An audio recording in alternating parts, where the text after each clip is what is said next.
lose all sense of reality and enter another world.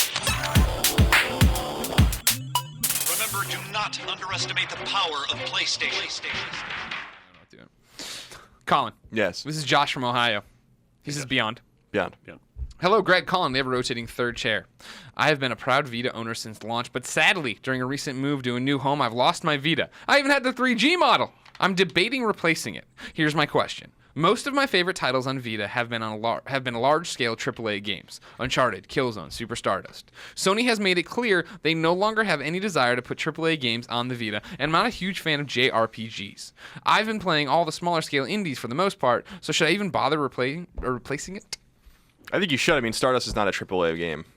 It's an awesome game. It's a small game, though. So if you like Stardust, then there's plenty of games on Vita that you'll like. But with that said, there's not going to be any more AAA games. Freedom Wars is probably the only one that, and maybe Freedom Wars Kaiden came out this year and stuff like that. But you don't think there's going to be another Uncharted? No, I don't. I basically given up all hope that we're going to see any of the Western IP on Vita again. No. Bang the drum forever. Infamous and God of War were huge misses, I think. Yeah. Infamous especially was a huge miss. But yeah, I think it's worth replacing if you like games like Stardust, understanding that Stardust is not of the same caliber in terms of size or scope as Killzone or Uncharted. Yeah. So, but if you're really looking for more Uncharted and Killzone, then your choices are obviously very limited. Yeah, I would also try to. I mean, you say that you don't like the smaller games, but don't think of them as the smaller games.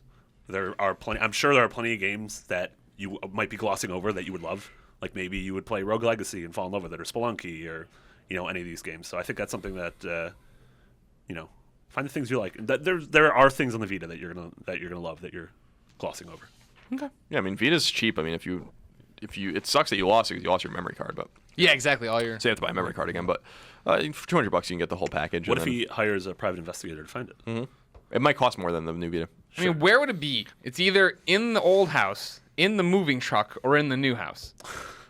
I don't see what unless you got robbed. Maybe you got straight up robbed. Yeah, maybe a burglar came in. A burglar, the ham burglar, the Vita burglar. The Vita burglar. If I lost my Vita, I'd be devastated. Yeah. I've thought about it. I've been close to it. I mean, what I was thinking about is when on my PSP days, when I dropped, I was switching memory cards for something, and I dropped my little SD memory card, and it had all my Patapon 2 progress on it, which was like 90 hours or whatever. And like I was in an airplane and I was in the window seat and I dropped it below and I like feeling around, and then it's like I don't want to panic, but I'm like turning on my flashlight and looking, but I'm like, you can only like look this much, and so I finally had to ask everybody in the aisle to get the hell up. And then I laid down in the aisle to find it, and then I was like, this was really important to me. Then the marshal took you off the plane. Yeah. That Vegas. Users lose all sense of reality and enter another world. Remember, do not underestimate the power of PlayStation.